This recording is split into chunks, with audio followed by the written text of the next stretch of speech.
Hello and welcome back to the Data Protection Diaries. Today, this video, we are going to be talking about EU representatives. Again, this is a Brexit related video. If you missed the previous video on data transfers after Brexit or after a no deal, then please hop over to the channel for more information. This video specifically though is for organisations based within the UK who are providing products or services to countries or individuals placed within the EU and who will be continuing to do so after Brexit.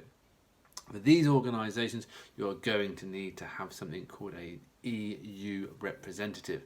This is very important and it gives the individuals in the European countries access to their rights and freedoms as individuals. And in this video, that's what we're going to be taking a look at today.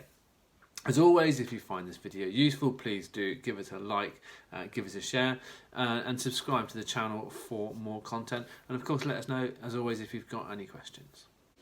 So what is an EU representative? Well, an EU representative is exactly what it says on the tin. It's a representative for an organisation that is based outside of the EU, and that representative is based within the EU.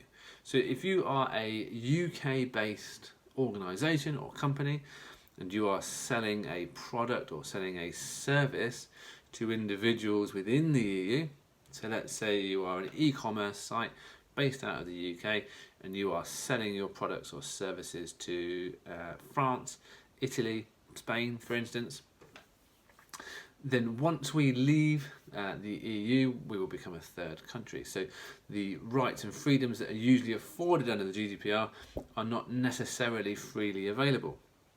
In order to allow individuals within the EU to still be able to enact those rights, there has to be somebody that they can contact, a reference point or a representative that they can go to.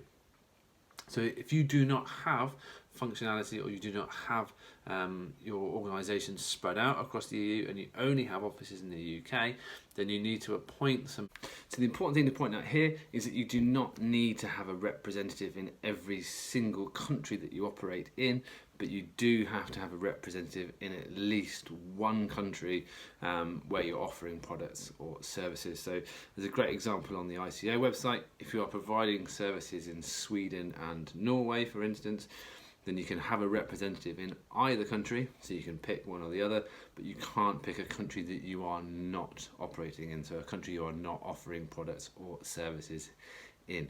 So as long as you have a representative based in at least one European country where you are processing information or delivering a product or delivering a service, then you're going to be compliant with the requirement. So the requirement comes from obviously within the regulation, so it comes from under the GDPR, and it's to allow individuals to be able to action their rights when somebody outside of the EU is processing their information. It really is important because it enables individuals to speak to somebody within their own country that understands their own laws and most importantly speaks their own language, which is why it's something that is being taken quite seriously. It's not particularly hard to do. There are organisations out there that can provide these services to you. The important thing is that you don't have to have a rep in each EU country in which you operate. You only have to have a rep in one of the European countries that you operate, but you have to be processing data there. So you can have a single EU representative, but they do have to be located in a country which you are providing services to or that you're processing the information of individuals from. So the benefits are obviously on the individual side, so it gives them a point of access, it gives them somebody that they can talk to, and somebody they can express their concerns to.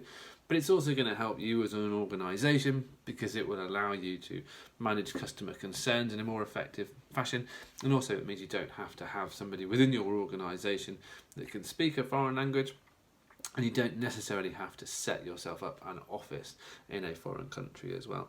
As I said, it is fairly easy to do and there are companies out there that can provide these services.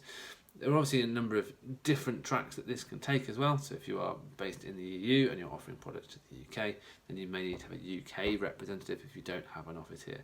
There is a really useful table available that explains this, who needs an EU rep and who doesn't, in a really simple format, and that comes from the IAPP, so the